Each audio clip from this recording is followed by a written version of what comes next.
Buen día, chicos. Esta es la primera clase que vamos a tener de clínica propedéutica para estomatólogos, para odontólogos. Eh, Esto es un adelanto o unas generalidades de lo que vamos a ir viendo. Para profundizar en eso vamos a tener que tener una clase en vivo eh, y pues para resolver dudas también se les van a enviar unos archivos PDF que espero puedan leer. Y bueno, empecemos. Tengo entendido que continuaríamos con la unidad 4, que serían auxiliares de diagnóstico. En esta parte vamos a poner mucha atención, más que nada, a lo que es los laboratorios médicos, laboratorios clínicos, que el odontólogo debe de saber interpretar para tener en cuenta las condiciones en las cuales llega nuestro paciente a la atención dental. Disculpen si escuchan ruido, estoy en el consultorio. Pero bueno, vamos a dar un marco teórico, una justificación de por qué este tipo de situaciones. Vamos a decir que en la práctica odontológica, al requerir un bloqueo de los impulsos nerviosos para abolir la sensación, llámese la anestesia, bloqueo anestésico, local o regional, mediante la aplicación de medicamentos, que en estos son los anestésicos, se pueden o no presentar reacciones adversas, ya sea por toxicidad sistémica, interacción medicamentosa o en menor grado por alergia. Ojo, para conocer la toxicidad e interacción medicamentosa, pues tenemos que hacer o echar mano de sus clases de farma. Recuerden que para recordar esto, acuérdense de la mnemotecnia LADME, que nos habla de la farmacocinética y farmacodinámica de los medicamentos. LADME, L de liberación, A de absorción, D de distribución, M de metabolismo y E de excreción o eliminación. ¿Ok? Entonces, si nosotros conocemos cómo entran los medicamentos, qué es lo que ocasionan en cada uno de los tejidos a los cuales van dirigidos, es decir, tejidos diana, órganos diana, vamos a conocer también el metabolismo. ¿Qué es lo que va a hacer? ¿Cómo se va? ¿Qué tipo de metabolitos activos e inactivos van a resultar de estas reacciones químicas? Porque son reacciones bioquímicas las cuales van a estar saliendo de todo este tipo de administración de medicamentos y en menor grado por alergia. Vamos a dar un repaso en la siguiente clase sobre conceptos básicos de inmunología. Entonces, por ello, el odontólogo deberá conocer la farmacocinética y farmacodinámica de dichas sustancias, teniendo en cuenta la condición de salud de enfermedad de su paciente. Ojo, ¿cómo vamos a tener en cuenta la condición de salud de enfermedad de un paciente? Uno, principalmente la historia médica o historia clínica. Y con los auxiliares de diagnóstico. Auxiliares de diagnóstico, que en este caso vamos a ver laboratorios de gabinete, estudios de gabinete, serología o análisis de sangre o de algún líquido o tejido de nuestro cuerpo. Además, es indispensable, como les comenté, saber interpretar los estudios de laboratorio para así minimizar el posible daño.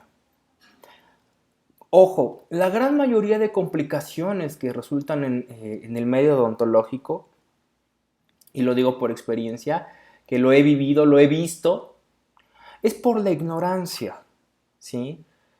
Al no saber el uso adecuado de los medicamentos, al no conocer el estado de salud, al no saber cuáles pueden ser estas interacciones, los grados de toxicidad que puede alcanzar en un paciente. Recordemos que estamos trabajando con seres vivos, ¿ok?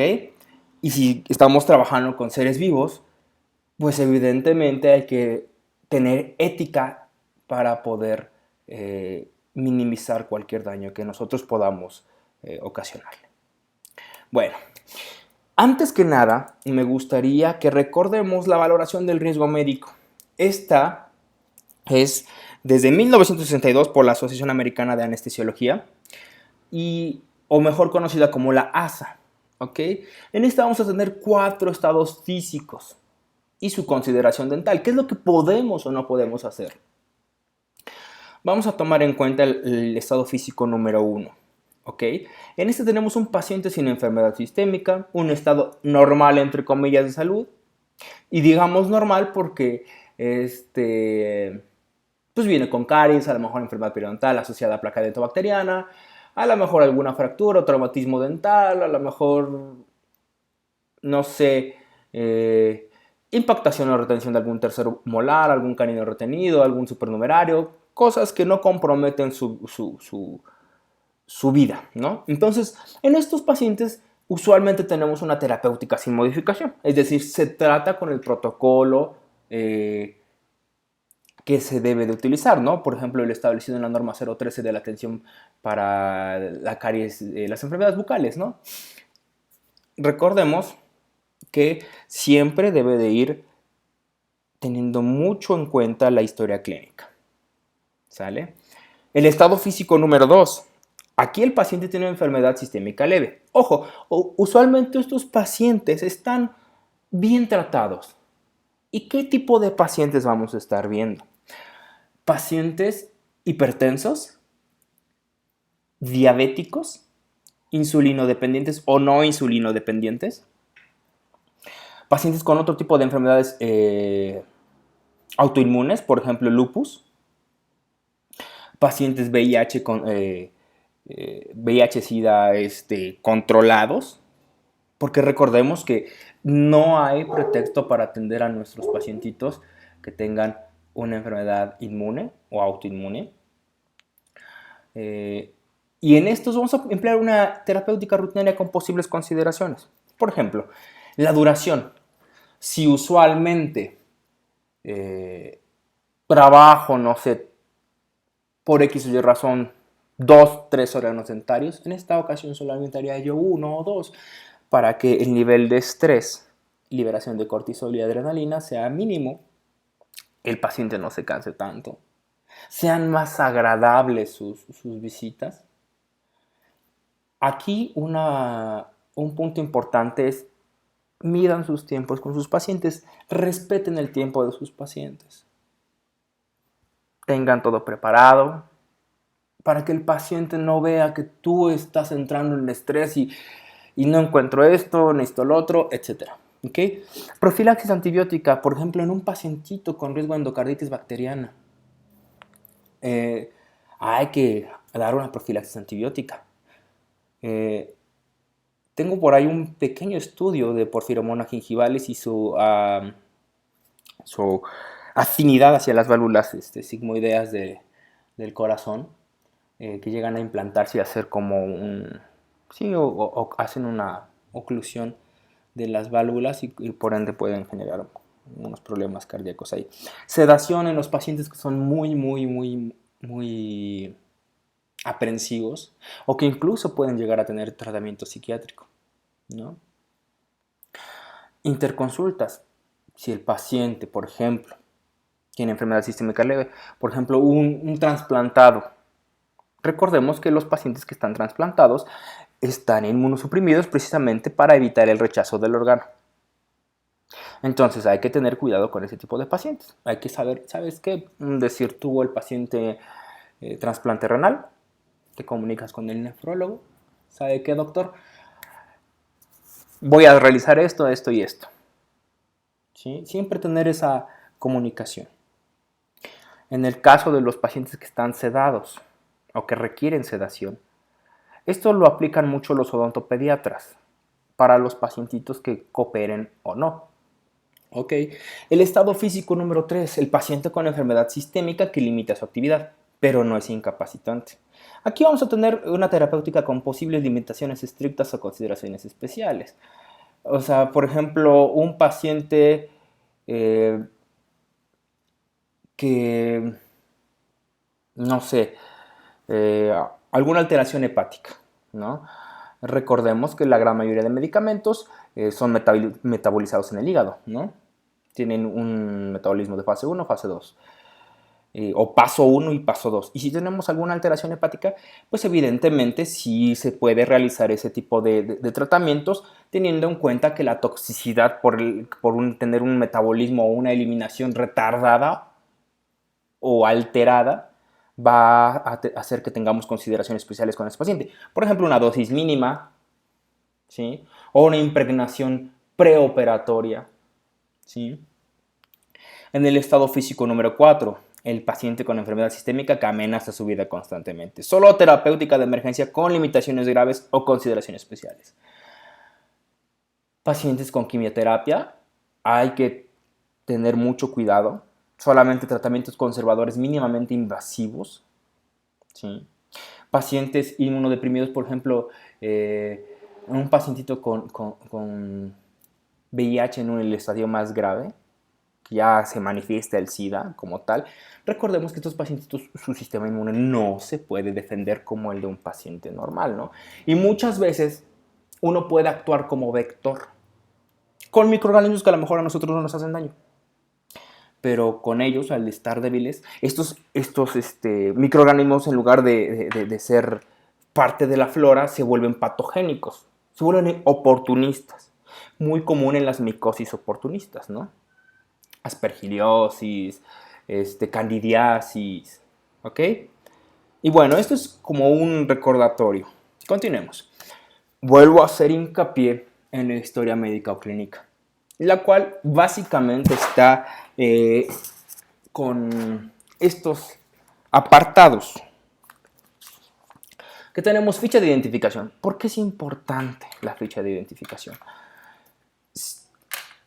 En el caso dental, por ejemplo, tenemos ciertas zonas del país en las cuales, vámonos a un ejemplo bien concreto, fluorosis, que llega a presentarse en algunas zonas del sureste, del bajío bajío noreste del país.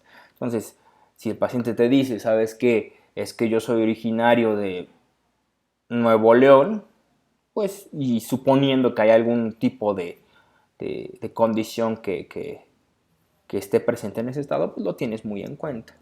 Pacientes que viven en el sureste, ¿no? Donde es muy, muy factible el dengue, si tuvo dengue hemorrágico, por ejemplo. El motivo de la consulta. El motivo de la consulta, recuerden que se tiene que escribir entrecomillado, tal cual como te lo dice el paciente. ¿Sabe qué? Yo vengo a que me tapen la muela. Vengo porque me duele aquí. ¿Sí? Padecimiento actual. No necesariamente dental. El pacientito, por ejemplo, hipertenso. ¿Sabe qué? Soy hipertenso, soy diabético, etcétera. ¿Y qué terapia medicamentosa está utilizando? Vuelvo a lo mismo por las interacciones medicamentosas. Antecedentes patológicos y no patológicos. Es decir, si fue sometido a alguna cirugía, en el caso de las señoritas, y hay que tener en cuenta pues, los antecedentes ginecobstétricos, no patológicos, si es fumador, consume alguna sustancia adictiva, ajá. Alergias. Por ejemplo, aquí mucha gente dice, es que soy alérgico al anestésico dental. No, no es que seas alérgico al anestésico dental. Está comprobado que solamente eres alérgico al conservante de los anestésicos dentales. Y para esto es un tip clínico. Pregunta si es alérgico a algún alimento enlatado o a todos los alimentos enlatados, que usualmente utilizan el mismo pues conservador para los los anestésicos. Entonces, hay que tener en cuenta ese tipo de, de situaciones, ¿no? Ya que realmente es una mínima cantidad que los alimentos enlatados que no contengan conservadores químicos, ¿no? La gran mayoría, pues, tenemos conservantes, ¿no? Y como dato histórico, recordemos que Nicholas Appert fue el que inventó la comida envasada, ¿no? Al principio él la hervía y la metía en una botella de vidrio que es cerrada herméticamente, y eso era para tratar de conservarlo. Esto fue en la época napoleónica, ¿no? Hasta que Louis Pasteur en el 1860 fue el que inventó la pasteurización, etcétera, ¿no? Y bueno, recordemos que hay personas que pueden llegar a tener algún tipo de alergia. Entonces, si el paciente te refiere a una alergia a alimentos envasados, hay que tener cuidadito, nada más, ¿sale? Y pues con los anestésicos, ¿no? Exploración por aparatos y sistemas. Metódica, bien hecha, concisa, decía un maestro mío, preciso, conciso y macizo, ¿sí? Evitando divagar y cantinflear durante esta exploración. ¿Cuáles son los tipos de laboratorios que vamos a repasar? La química sanguínea, el perfil de lípidos, pruebas de funcionamiento hepático, tiempos de coagulación, examen general de orina y antibiótico-grama. Ahorita vamos a llegar solamente hasta ego, el antibiótico-grama. Vamos a tomarlo en la siguiente sesión. La química sanguínea. Bueno, la química sanguínea usualmente está incluidas 4 determinaciones, 5 determinaciones, ¿no? La glucosa. Recordamos que la glucosa es una fuente primaria de energía celular. Las concentraciones de glucosa plasmática en ayuno y la tolerancia a una dosis de glucosa se utilizan para establecer el diagnóstico de diabetes, ¿no? Las determinaciones de glucosa, pues vamos a hacerlas para determinar y supervisar el tratamiento en pacientes diabéticos, ¿no? Pacientes con deshidratación, hipoglucemia, insulinoma, cetoacidosis metabólica. La urea o el nitrógeno de urea, ¿no? Los niveles elevados de estos se asocian a problemas renales, ¿no? Insuficiencia renal, insuficiencia cardíaca congestiva grave, cetoacidosis, ¿no? Y creatinina, pues la creatinina es una función de la excreción de creatinina, pues más que nada es una función de la masa corporal magra, ¿no? Usualmente esta no tiene grandes alteraciones en respuesta a la dieta, y pues es más elevada en hombres, ¿no? También tenemos aquí alterada el funcionamiento renal, si es que aparece elevada, ¿no? El ácido úrico, pues el ácido úrico es el producto final del metabolismo de las purinas, ¿no? Recordemos que muchos alimentos contienen purinas, ¿no? Y en general también hablamos de función,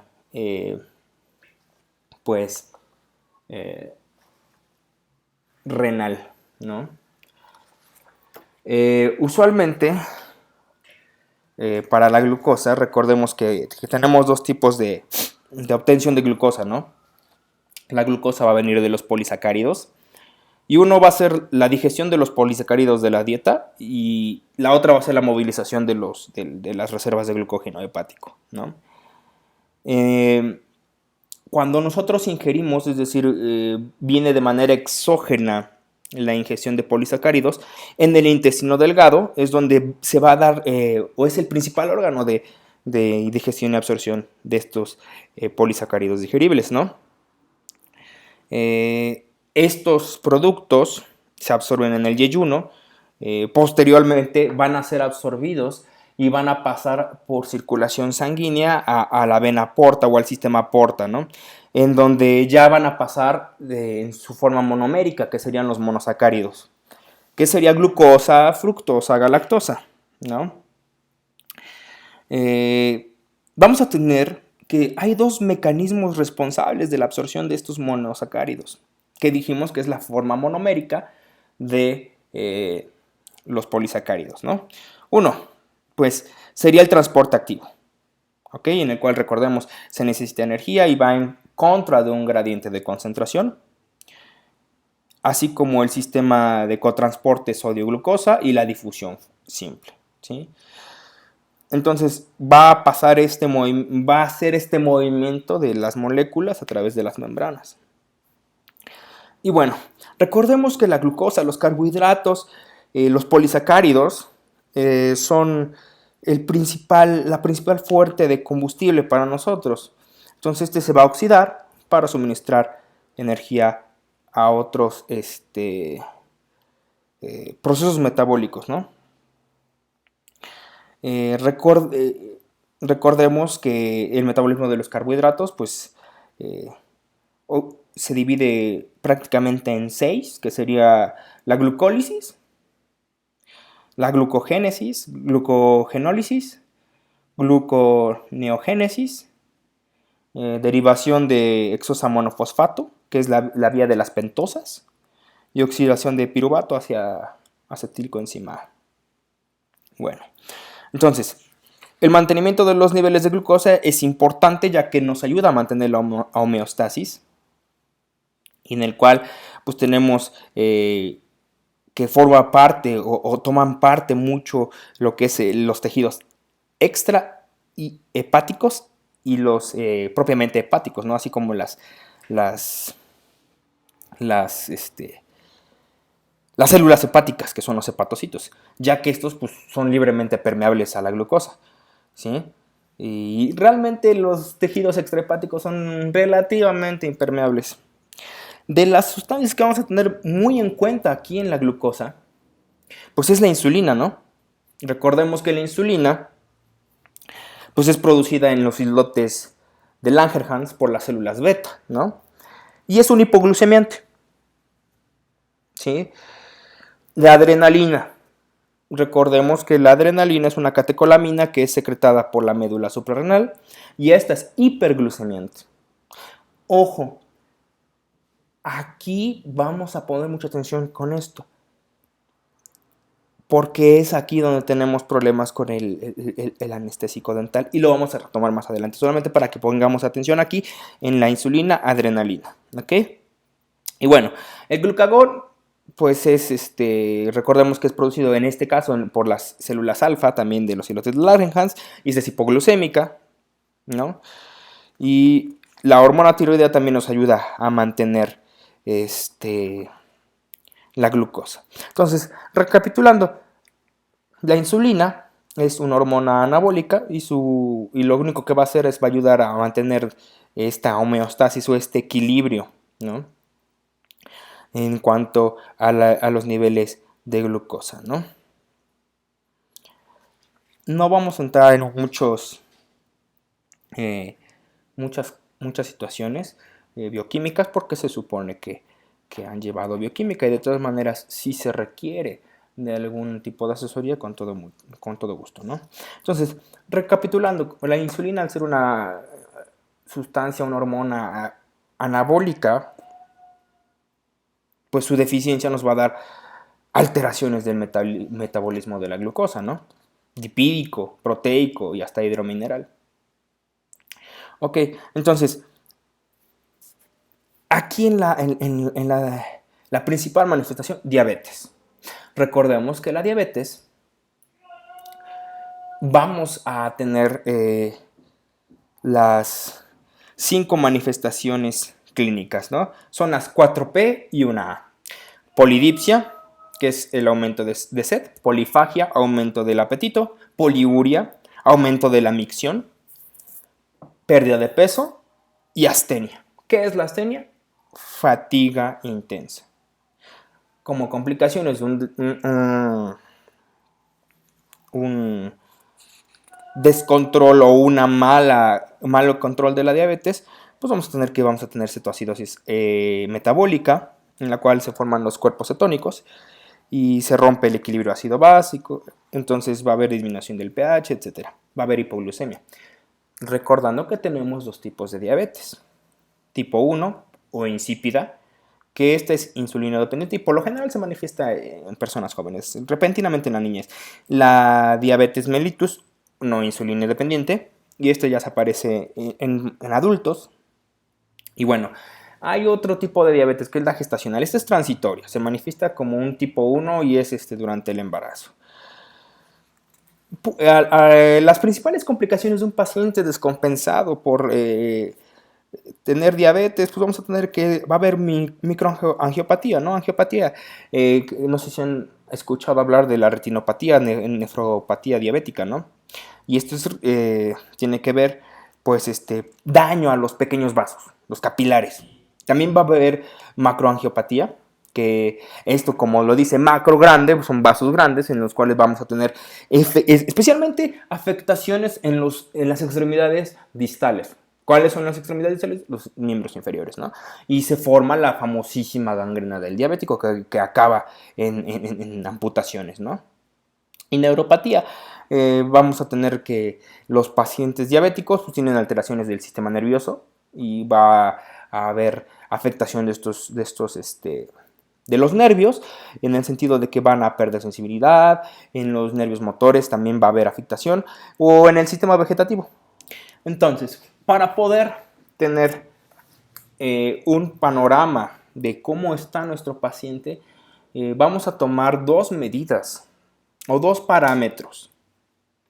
Según la norma oficial mexicana 015 de Secretaría de Salud, la revisión 2 del 2010, no la del 94, nos dice que estos son los criterios para poder determinar un diagnóstico y control de nuestros pacientes. Prediabetes, vamos a tener que se considera a un paciente prediabético siempre y cuando sus niveles de glucosa sean mayores o iguales a 100 miligramos sobre decilitro y menores o iguales a 125 miligramos sobre decilitro. Postcarga de 75 gramos. Esto se da de acuerdo, después de una carguita de 75 gramos de azúcar. Y aquí vamos a medir que es mayor o igual a 140 miligramos sobre decilitro, menor o igual a 199 miligramos sobre decilitro. Y vamos a tener a la hemoglobina glicosilada. Esta es una prueba que ocupamos para medir el comportamiento de la glucosa en sangre 3 meses posteriores al día en el cual se realizó el examen. ¿Por qué 3 meses? Porque es el tiempo de vida del eritrocito. Hematí, red blood cell, como lo conozca. Entonces, o glóbulo rojo, en el cual vamos a medir el porcentaje de glucosa que permaneció en esta célula que recordamos que está en todos los vasos sanguíneos, ¿no? Y vamos a considerar que es de 5.7 a 6.4 los valores de referencia, aproximadamente. Ahora, aquí la Asociación Americana de Diabetes no es la Asociación Dental Americana. Ojo, porque aquí dice ADA. Nos va a considerar que un paciente diabético es mayor o igual a 100 miligramos sobre decilitro en ayuno. Y casual, mayor a 140 miligramos sobre decilitro. Aguas con estos datos. ¿Ok? Nitrógeno de urea. Bueno, el nitrógeno de urea, ¿no? La ruta principal para la excreción del nitrógeno humano, pues es la urea sintetizada. Ese es el autoclave en el hígado. Y pues es vertida a la sangre y eliminada por el riñón. Entonces, si tenemos alguna alteración de nuestros riñones, alguna insuficiencia, incompetencia o tasa de filtración glomerular alterada por la disminución de lo que es la unidad funcional del riñón, que es la nefrona, pues vamos a tener niveles de urea, creatinina y ácido úrico que van a estar aumentados y que van a ser excretados por la orina, ¿no? Y que van a aumentar de forma progresiva en la sangre. Entonces, niveles alterados, glomerulonefritis. Si en el glomérulo tenemos alguna alteración, va a estar aumentado. Shock, obstrucción de vías urinarias, pielonefritis, insuficiencia renal aguda o crónica, insuficiencia congestiva grave, hiperalimentación, cetoacidosis, deshidratación, hemorragia del tubo digestivo. Ahora, van a estar disminuidas en el embarazo y también en la insuficiencia hepática aguda, disminución de ingesta proteica y administración intravenosa de líquidos. Aquí un error de dedo, esto iba en el punto número 12. ¿Okay? Entonces, recordemos qué es la urea, ¿no? La urea pues, es soluble en agua, es atóxica, ¿sí? Se distribuye por simple difusión. Eh, si tomamos en cuenta la descripción del individuo anatómico del ideal, pues en un paciente de 70 kilos tenemos 7 gramos de urea, ¿no? Tenemos que la urea tiene una vida media aproximadamente de 9 horas y pues dependiendo de lo que es la masa corporal, la dieta, el metabolismo proteico, pues va a ser eliminada cierta cantidad cada 24 horas. Por lo regular, en una dieta baja en proteínas, tenemos que un paciente va a eliminar 5 gramos en 24 horas. Y si es muy alta en proteínas, de 60 gramos en 24 horas, ¿no? Y bueno, ¿cuál es la importancia de esto, no? Cuando se metaboliza la urea, pues va a haber un proceso de desaminación y se va a liberar amoníaco, ¿no? Y el amoníaco es producido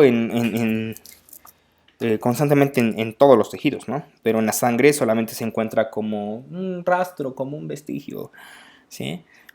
Y rápidamente es eliminado por de la circulación por el hígado. Y recordemos que el hígado es el principal detoxificador de nuestro cuerpo.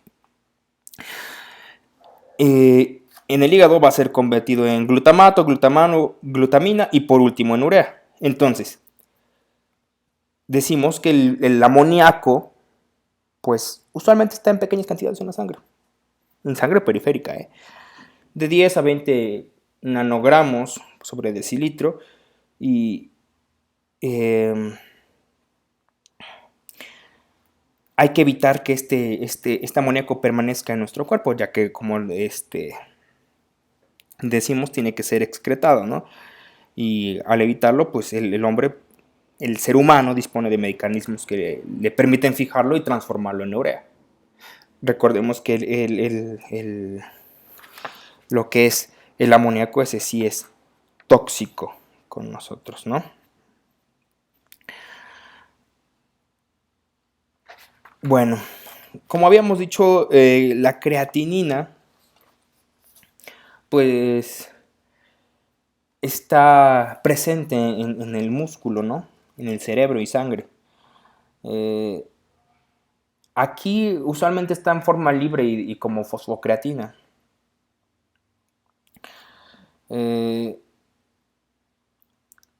La síntesis de creatina,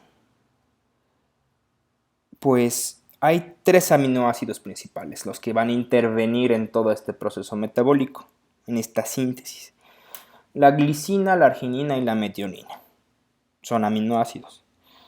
Entonces, la creatinina pues va a intervenir en la contracción muscular, está en el músculo. ¿Y cómo interviene? Pues porque hay una reacción entre la actimiosina y el ATP para que se forme de ATP en ADP.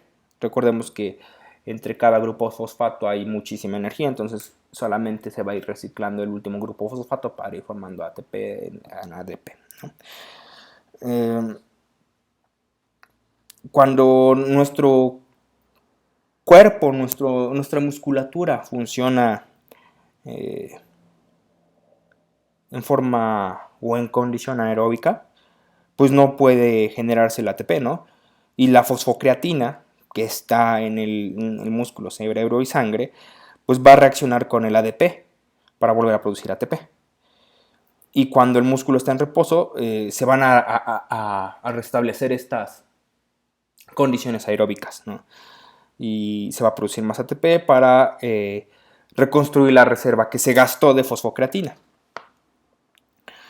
Recordemos también que aquí los riñones constituyen el principal medio para la eliminación de la creatinina, ¿sí?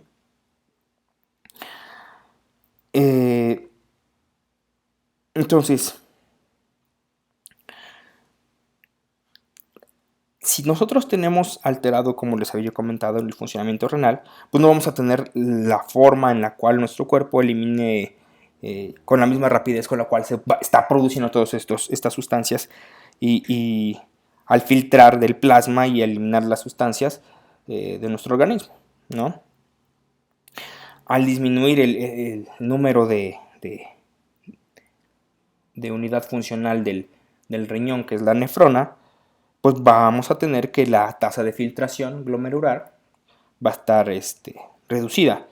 Por ende, va a haber muchos productos del desecho de estos metabolismos, del metabolismo de estos, que van a estar acumulándose, ¿no? Y algo importante aquí, que los productos de desecho del metabolismo se acumulan en proporción casi directa al número de nefronas destruidas. Entonces, si no se puede eliminar, pues la creatinina no se absorbe. Entonces, su tasa de excreción pues, va a ser prácticamente igual a la tasa a la que es filtrada. Entonces, si nosotros tenemos algún problema aquí de filtración, vamos a tener acumulación de la creatinina. Vuelvo a recalcar, es más elevada en hombres y va a aumentar con el ejercicio. Aumenta en insuficiencia renal aguda crónica, obstrucción de vías urinarias, reducción de flujo sanguíneo renal, shock, deshidratación y disminuye en el paciente debilitado y la disminución de masa muscular. El ácido úrico. Pues habíamos dicho, ¿no? El ácido úrico es el producto final catabólico o del catabolismo, es decir, de la destrucción de las purinas. ¿Cuáles son las purinas? Recordemos que las purinas son adenina y guanina y pues las pirimidas son tiamina y citosina. Entonces, hay una vía que se llama la vía de la xantina, en la cual va a convertir las purinas, que es adenosina y guanosina, en ácido úrico, ¿no? Entonces, esta también es activa en el hígado, intestino delgado y en el riñón. Si hay una acumulación de ácido úrico, vamos a tener una hiperuricemia, ¿no? Porque es el aumento de ácido úrico en la sangre. Entonces, lo que tiende a ver en este tipo de acúmulo es que se van a empezar a formar cristales. Estos cristales son uratos de sodio, ¿no? Y estos cristales de urato de sodio, pues les encanta pues acumularse o irse generalmente a los espacios articulares, ¿no? Estos uratos de sodio se les llama, en forma de depósito se les va a llamar tojos, ¿sí? Y pues se van a acumular en los tejidos, como les había comentado, usualmente en lo que es las articulaciones, y vamos a producir lo que es la gota o la artritis gotosa aguda, ¿no? Que es una reacción inflamatoria aguda a la acumulación de estos tofos, y por ende va a haber una destrucción de las articulaciones. Vamos a tener que existen dos fuentes de ácido úrico, endógena y exógena. En la endógena, pues esta se va a dar por la destrucción de tejidos del propio organismo, y en la exógena, pues viene, como lo dice, exo, fuera de la alimentación. Y pues de la alimentación, recordemos que los alimentos deben de ser ricos en purinas. Las purinas se encuentran en la gran mayoría de tejidos animales, especialmente en vísceras, hígados, riñones, etcétera, ¿no? También en mariscos, leguminosas secas, garbanzos, lentejas, frijoles, dícese habas, verduras, espárragos, coliflor, chícharos. También en el caso de las bebidas alcohólicas, ¿sí? Entonces, Primeramente al paciente que tiene gota o que es se le llama la dieta del gotoso, pues tenemos que suprimir o reducir la ingesta de estas purinas, ¿no? ¿Y cómo se van a disminuir? Pues podemos ingerir leche, sus derivados, cereales, pastas, verduras y hortalizas, excepto no las que les dije, ingerir carne blanca, no ingerir carnes rojas. Y recordemos que los alcohólicos tienen niveles de urato de sodio superiores. Entonces, un paciente que va a tener aumentado el ácido úrico, es decir, va a tener uremia, generalmente va a tener signos y síntomas generales de estas. ¿Cuáles son? Fatiga, náuseas, pérdida de apetito, sabor metálico en la boca. Por eso es principalmente que tú llegas y te dice el paciente, ¿sabe qué? Me sabe a metal la boca. No es la única causa, una uremia, pero pues te está dando pauta que lo cheques, ¿no? Si te dice el paciente, pues es que soy alcohólico, ya fui al médico y me dijo que hay daño renal, aguas, ¿ok? Y bueno,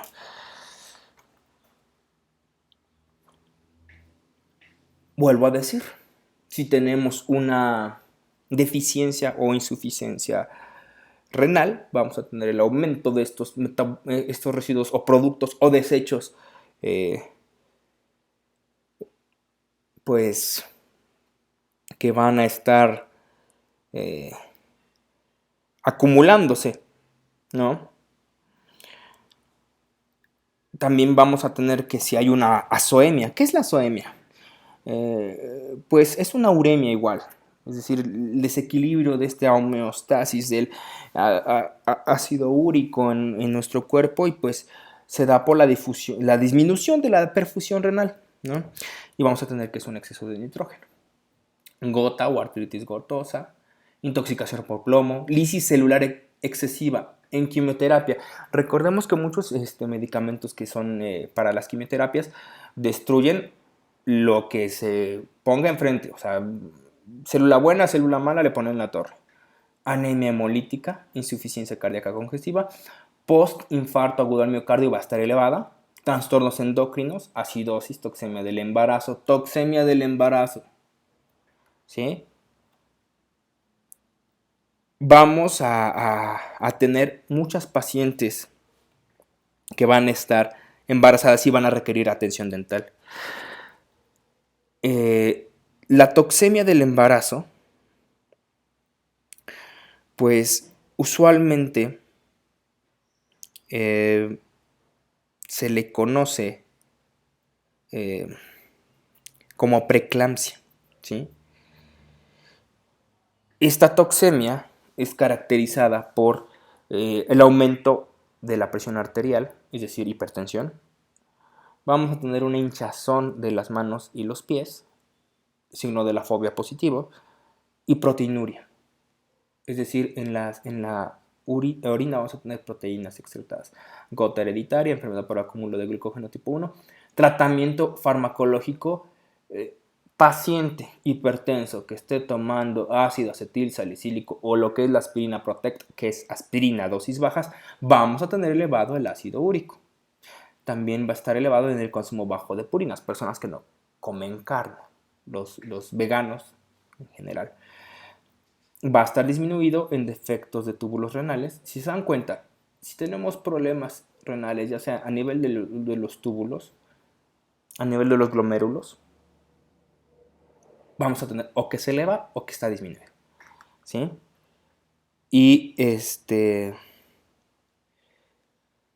con la xantinuria, ¿no? Que como les había dicho es esta pues se metabolizan mediante la vía de la xantina y pues si es una xantinuria pues estamos hablando de una alteración o un trastorno del metabolismo de la purina causado por un déficit hereditario. Esto es generalmente por la xantina deshidrogenasa y la xantina oxidasa, que es una enzima que está alterada. Química sanguínea. Continuamos. Les sigo diciendo que usualmente son de 3 a 5 elementos los que vamos a valorar aquí. Vamos a tomar la glucosa y aquí les recomiendo que tomemos en cuenta los criterios de la ADA para el manejo de un paciente que presenta más de 100 miligramos sobre decilitro de nivel de glucosa en sangre. Aguas, segurito es diabético. Si tenemos un 6.5% de hemoglobina glicosilada, este paciente no ha estado bien controlado durante los últimos 3 meses de su tratamiento. Nitrógeno de urea, o lo van a encontrar como BUN, miligramos sobre decilitro. Hay valores para hombres y mujeres, de 9 a 20, 7 a 17. Urea, 19 a 43, mujeres 15 a 36. Creatinina, hombres 0.8 a 1.5. Recordemos que en hombres es mayor, 0.7 a 1.2 en mujeres. Ácido úrico, hombres 3.5 a 8.5, mujeres de 2.5 a 6.2. ¿Okay? Otra prueba que podemos llegar a, a presentar nosotros, o que nos puede llegar el paciente, es con su prueba de perfil de lípidos. Recordemos que es un lípido. Un lípido pues es uno de los principales grupos de biomoléculas, ¿sí? Y ¿cómo los vamos a definir? Como un conjunto de compuestos con heterogeneidad química, es decir, que tienen poca o nula solubilidad, ¿no? En el agua, pero en los solventes como el éter o el cloroformo sí se van a diluir, ¿no? Estos se encuentran en las membranas celulares, ¿sí? Recordemos que en las membranas celulares hay fosfolípidos y hay colesterol, que por lo regular son membranas bilipídicas que tienen una parte hidrófoba y otra hidrofílica. También va a estar formando parte de las sales biliares, que es un emulsificante, ¿no? En las vitaminas liposolubles, que acuerdan que es ADK. En hormonas nos van a servir en forma de almacenamiento de energía, en este caso los triglicéridos. Y pues estos lípidos en forma de los triglicéridos o triacilgliceroles, los fosfolípidos, los ésteres de colesterol, colesterol libre, van a estar transportados en el plasma, ¿no? Asociados con proteínas en forma de lipoproteínas, ¿vale? Y hay una fracción proteínica que es la que va a estar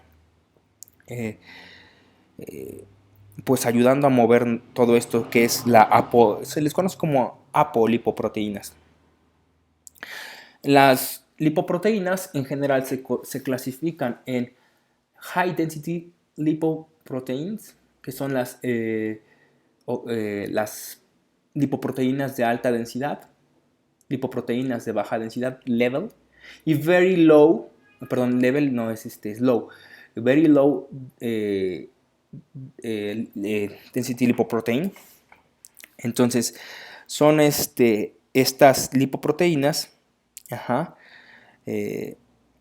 que van a transportar en el plasma estas grasas, estos triglicéridos, fosfolípidos, colesterol. Entonces, no vamos a entrar en lo que es pues la estructura bioquímica de estos componentes, solamente recordando que en el caso de los triglicéridos va a haber una variación de acuerdo a la edad, el género, la dieta en cada individuo durante la fase de crecimiento. Entonces, si tenemos una alteración de las grasas en nuestro cuerpo, vamos a hablar de ellas como una dislipidemia, ¿sí? Usualmente están asociadas a concentraciones elevadas. ya sea por hipotiroidismo, síndrome nefrótico, obesidad, diabetes. Y en general, pues es un factor para enfermedades cardiovasculares. Hay situaciones en las cuales vamos a encontrar súper elevadas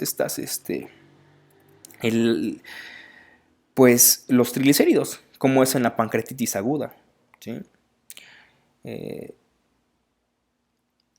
Ojo, también los alcohólicos van a tener hipertrigliceridemia, es decir, van a tener elevados los niveles de triglicéridos. En el caso del colesterol, pues es importante para determinar qué tipo de hiperlipoproteinemias tiene nuestro paciente.